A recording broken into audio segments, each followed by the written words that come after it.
Good morning, everyone. Can everyone hear us? I can just get a thumbs up. Okay. Hopefully everyone can hear me. Good morning and welcome to the 2022 BRIC and FMA funding notice. All participants have been muted upon entry. We do ask that you stay muted. If you have a question or a comment, please enter that into the chat box. Also, if all participants would type in their names and the entity that they are with so we can take attendance, that would be greatly appreciated. And we will be recording this session, and the recording will be posted on the NEMA hazard mitigation webpage. Are you guys going to post it also? Yeah, we can. And the DNR webpage also.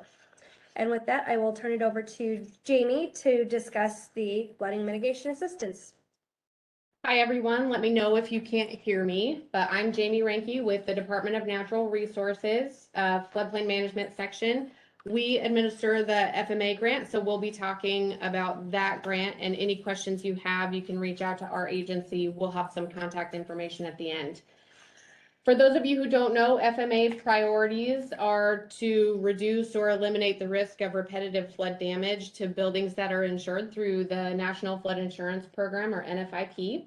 It is a nationally competitive grant that goes through awards once a year, so we're just entering into that phase now. The goal is to strengthen national preparedness and resilience, so we're not spending so much money on recovery, but making communities more able to withstand flooding and more able to quickly recover from them. This year, the focus is on better serving disadvantaged communities by increasing the cost share up to 90%. And FEMA is using the average CDC socially vulnerable index score of not less than 0.5 for defining what a disadvantaged community would be. And any community that meets that score then is eligible to receive a 90% cost share, so they'd only have to put in 10%, and that will last as long as there are funds available in the Infrastructure Investment and Jobs Act. So this year you'll see that there's a historic funding opportunity for flood mitigation. We have received 5 times the funding that we have seen in other years. You'll see the trend where the gray is the projects that were submitted in those FYs, and the blue is actually what was funded in FY22. The green shows that we have $800 million in FMA funds. Of the $800 million, up to $60 million will go to capability and capacity building activities, and we'll cover all of these more in the coming slides. Up to $340 million will go to localized flood risk reduction projects, which was previously called community flood mitigation projects, and at least $400 million will go to individual flood mitigation projects. Eligibility requirements for receiving this grant. DNR serves as the applicant, as the state, and the sub applicant, whoever is applying, needs to be a government entity of some sort. It can be a local community, a tribe, an NRD. Those are pretty common sub applicants. The requirements for sub applicants, they have to have a FEMA approved hazard mitigation plan when they apply, and also when the funding is obligated. They have to be a participant in the NFIP and in good standing, meaning they can't be sanctioned or have any issues in their NFIP standing. In addition, they have to ensure that all structures that are included in the project are insured under the NFIP before, during, and after the mitigation occurs. And this is something that I think has not been highlighted as much in the past as it maybe needed to be. So make sure that you're paying attention to that if you're applying for this grant. You must demonstrate funds are available for that non-federal cost share, which can range from anywhere to 10% cost share to 90 or to 25% cost share. And then you need to submit a notice of interest to NEMA by September 23rd of this year. Now we'll talk a little bit about the FMA project types. Capability and capacity building activities. Again, I mentioned that up to $60 million will fall under this category. These can include multi-hazard mitigation plans, technical assistance to states, and that can take on a range of different activities, project scoping, and the additional CNCB activities could be partnership development, enhancing a local floodplain management program, developing a plan to address severe repetitive loss or repetitive loss properties and removing them from harm's way. And then there are a few other eligible activities. So this is a new priority activity to enhance the knowledge and skills and expertise of the local community to expand or improve the administration of flood mitigation assistance. Examples include developing or updating hazard mitigation plans. Project scoping would include developing community flood mitigation projects or individual flood mitigation projects that will reduce flood claims against the NFIP. That can include conducting meetings and outreach, engineering, environmental feasibility, benefit cost analysis or BCA, activities that lead to project applications, evaluating facilities to identify mitigation actions, or development of cost share activities. CNCB cost share, 75% is the federal cost share funding, up to 90% federal cost share funding if the average CDC SBI score is less than 0.5 for NFIP insured properties in the jurisdiction. Moving on to localized flood risk reduction projects. These are aimed at addressing community flood risk for the purpose of reducing NFIP flood claim payments. So we're not looking at an individual property, we're looking at a community as a whole, so a bigger scale project. They now allow for phased projects when the projects are more complex and require additional reviews, specifically on environmental and historic preservation, because those often have been parts of projects that have slowed down the application phase. Increased funding for the sub application this year. So last year you were capped at a $30 million project. This year it's a $50 million project. These projects can include localized flood control, flood water storage and diversion, floodplain and stream restoration, stormwater management, and wetland restoration or creation. The project cost share, 75% federal and up to 90% federal if they meet that SBI score, again, for all NFIP insured properties within the jurisdiction. Individual flood mitigation projects are the last type, and these focus on mitigating the risk of flooding to individual NFIP insured structures.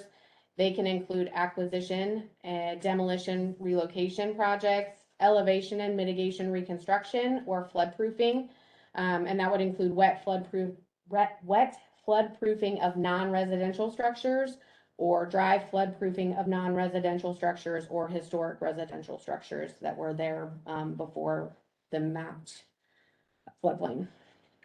All structures included in the project sub-applications must be insured under the NFIP before, during, and after the mitigation occurs. The cost share for individual flood mitigation assistance is 75% federal cost share for most projects, but again, up to 90% federal cost share for properties that meet that SBI score. Up to 90% federal cost share funding for repetitive loss properties, and up to 100% federal cost share funding for severe repetitive loss, the SRLBI or BII properties, and I have those defined on the next slide. The repetitive loss structure is a structure that has at least 2 NFIP claim payments where the average costs equal or exceed 25% of the market value of the structure.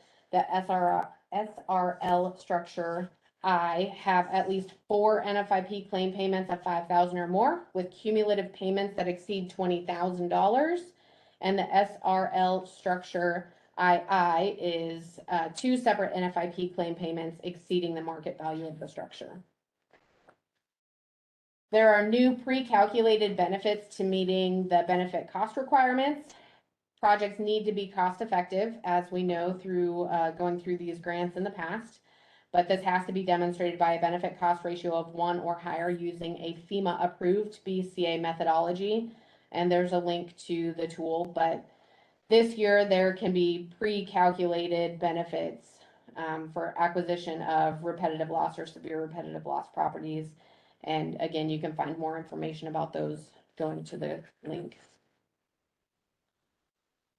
So maximizing flood mitigation funds, this year there will not be a priority placed on high cost projects.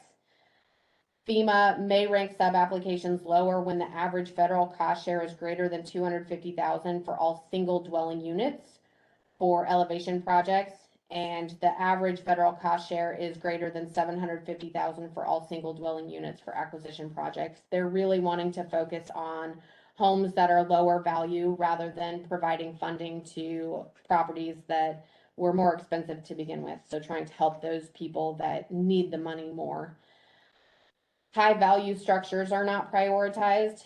FEMA may remove properties from a sub application and give them a lower priority if the value of a single family dwelling is less than $750,000, and then their replacement cost value or actual cash value documented in the most recent claim. So if a replacement cost value or actual cash value for the structure is not available or includes errors, FEMA will evaluate properties on a case-by-case basis. So a summary, the repetitive loss and severe repetitive loss insured structures are at the greatest risk. They have the highest priority and are offered the greatest federal share for mitigation, 90% and 100%. Applications with 50% or more are most competitive. Social vulnerability factors per the CDC SVI carry a high priority and a new 90% federal cost share in FY22. There are new BCA pre-calculated benefits that are available for elevation projects, which caps out at $205,000 and acquisitions for $323,000. So you don't have to go to the effort of determining those costs. They're pre-calculated for you. High cost projects and high value structures are not competitive or prioritized. And if you have any questions or need information about your severe repetitive loss and repetitive loss properties or risk in your community, reach out to your floodplain administrator, DNR, or your FEMA regional flood insurance liaison. The next slide provides some resources for FMA DNR. On our website, we have an FMA 2022 link. If you go to our website, go to floodplain management, and then there's a flood mitigation tab. If you scroll down to the flood mitigation assistance portion of that, the link is within it. And then there are some help contacts if you're actually doing an application, some resources for you to contact some FEMA help if you're having problems with any of their sites. And that is all I have. I'll leave you with contacts. Adele Phillips is our flood mitigation planner. She is the person in our office that coordinates the FMA grant. She is currently on maternity leave, but we're hoping she'll be back soon. In the meantime, you can reach out to me or honestly anyone in the floodplain management team to answer any of your questions. They'll get you to the right person. So thank you for your time, and I will pass it off to Nima.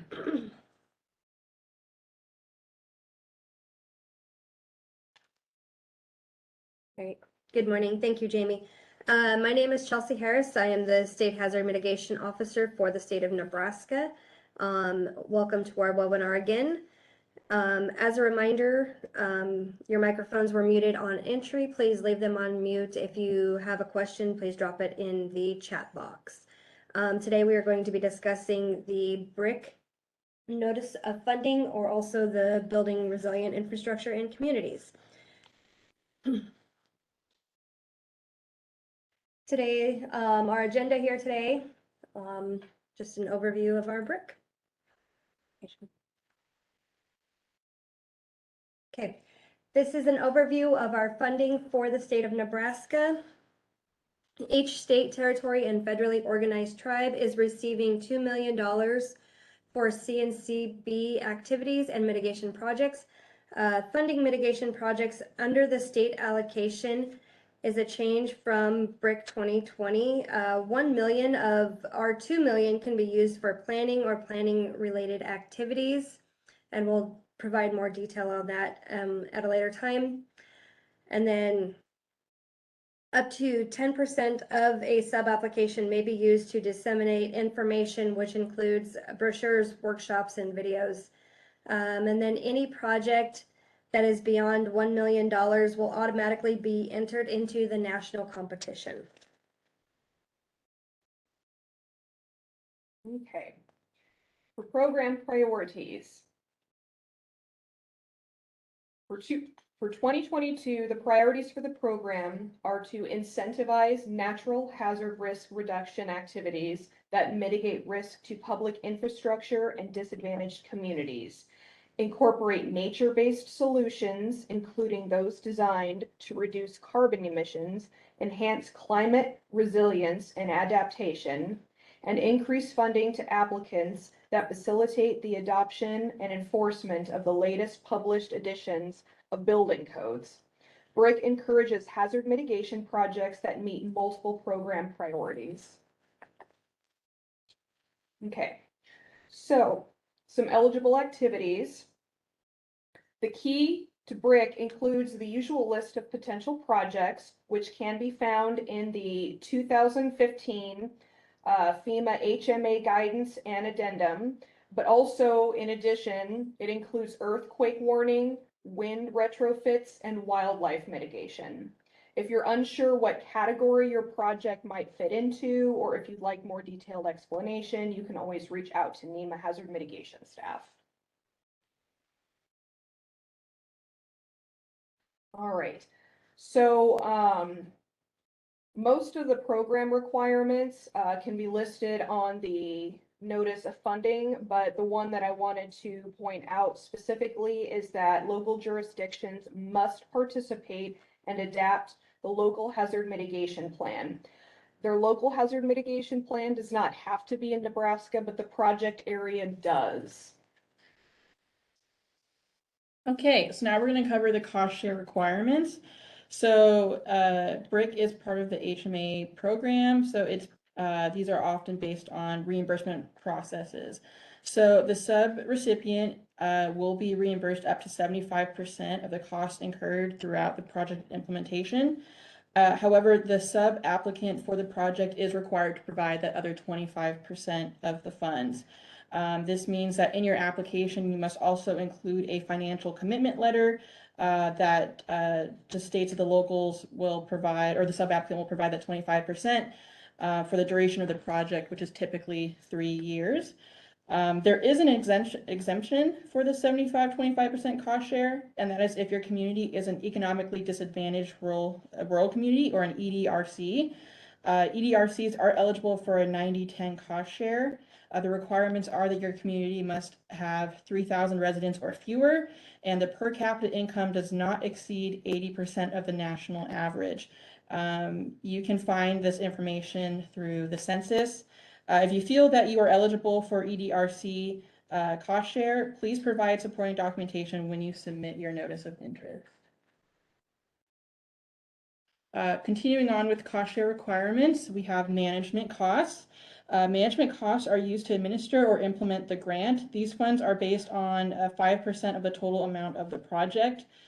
You will have to provide a line item budget for any anticipated labor, travel, supplies, equipment, or any contractual costs. So be sure to include with your budget the titles of the personnel that will be managing the project, the tasks they will be doing, the hours they're most likely to spend on the task, and their hourly rates and fringe benefits. If you're going to do anything regarding contractual costs, please describe what those costs are, as well as any indirect costs you've identified under there. Just a note, if your management costs are greater than $25,000, you will need to provide a supplementary budget that breaks down your management costs annually by budget line item. Other indirect costs include, but are not limited to, application development, managing awards, and technical monitoring. And so the difference between management costs and project costs is that management costs are 100% reimbursable, where project costs are only reimbursed by 75%. Okay, so we're going to talk about non-financial direct technical assistance. Direct technical assistance will help to build capacity and capability to improve resilience to natural hazards. The goal is to engage stakeholders to create and sustain successful mitigation program and innovative projects to reduce hazard risks. Local governments, including cities, townships, counties, special district governments, tribal governments, may apply by submitting a letter of interest to FEMA. Direct technical assistance is FEMA is transforming direct technical assistance to a more flexible, customer-focused format to support more communities with building and sustaining successful mitigation programs. That's the key, is sustaining mitigation programs. Submitting high-quality applications and implementing new and innovative projects that reduce risk and increase resilience. FEMA will share additional information about direct technical assistance with stakeholders and through its website listed on this. Again, if you have any questions, you can contact the HMA staff. So moving on into the state allocation for local hazard mitigation plans. As stated earlier, we have 1 million allocated towards planning related activities. This includes updating hazard mitigation plans. So as you see on this slide, we do have a few hazard mitigation plans listed out there.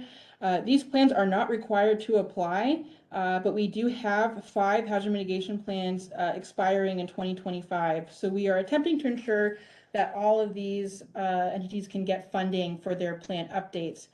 We can't guarantee that there will be enough funding available when we have a total of 7 plans expire. Once they all expire within a few years. So if you choose to participate in the BRIC 2022 funding or the grant, your project is estimated to be approved and funded by February of 2023, which is roughly around the time when you need to secure funding to begin your plan update.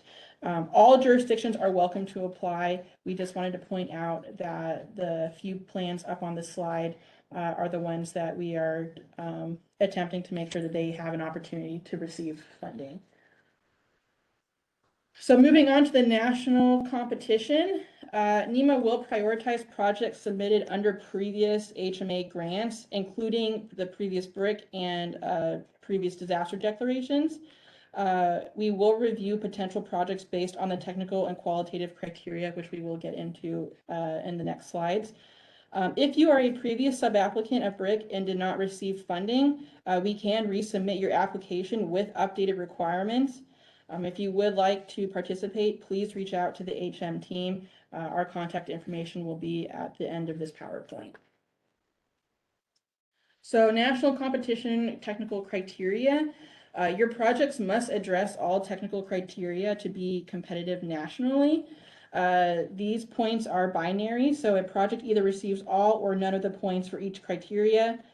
For BRIC 2022, there are tiered points for the mandatory building code adoption requirement criteria. Thankfully for the sub-applicants in Nebraska, you will receive all 20 points for this, as we automatically meet this requirement. So please refer to the FEMA technical support material for more details on what information needs to be included in your application. The link to that is on this PowerPoint. Moving on to qualitative criteria, your projects must also address all qualitative criteria in order to be competitive. So there is a gradient point system, so that's different compared to the technical criteria. The project can receive none, partial, or all points allotted for each criteria. The 4 criteria outlined in red on this slide must incorporate disadvantaged communities, so be sure to note that. Refer to the HMA qualitative criteria support material for more details on what needs to be included in your application.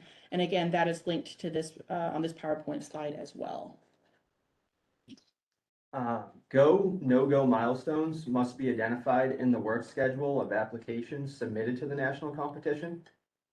A go, no-go milestone is a major milestone in the project that, if not completed on time, may result in a cancellation of the subaward. Progress towards meeting the go, no-go milestones must be reported in the quarterly progress reports submitted to the recipient and to FEMA. At these go, no-go milestones, FEMA will evaluate project performance, schedule adherence, and contribution to FEMA's program goals and objectives. Interested eligible sub-applicants must submit a completed NOI to the NEMA Hazard Mitigation Unit by September 23rd. Additionally, the NEMA HM staff will review existing NOIs on file and put forward the best potential projects for consideration by the Governor's Task Force.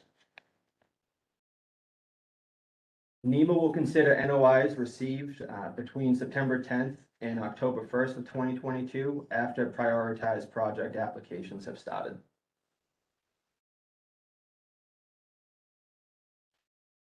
All right. In order to apply, all sub-applicants must submit an NOI or notice of interest. And then, as it was pointed out, we will prioritize certain projects submitted by a certain deadline over others. So try to get those in as soon as you possibly can. And if you have any questions about that, you can always contact our staff. And then we've got some resources listed if there's any questions about anything we've discussed in this PowerPoint, or if you just have any questions about anything at all or need further explanation, you can always reach out to the NEMA Hazard Mitigation staff.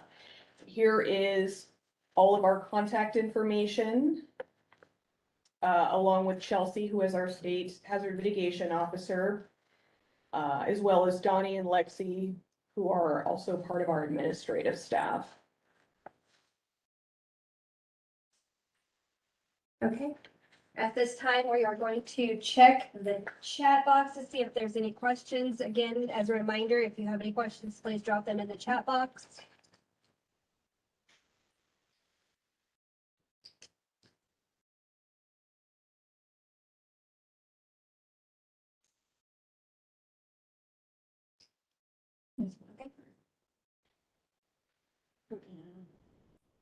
Okay. Keep going. No, it's next to the, yeah. Okay, at this time, I'm not seeing any questions. Thank you, everybody, for your time and attention today. Have a wonderful afternoon.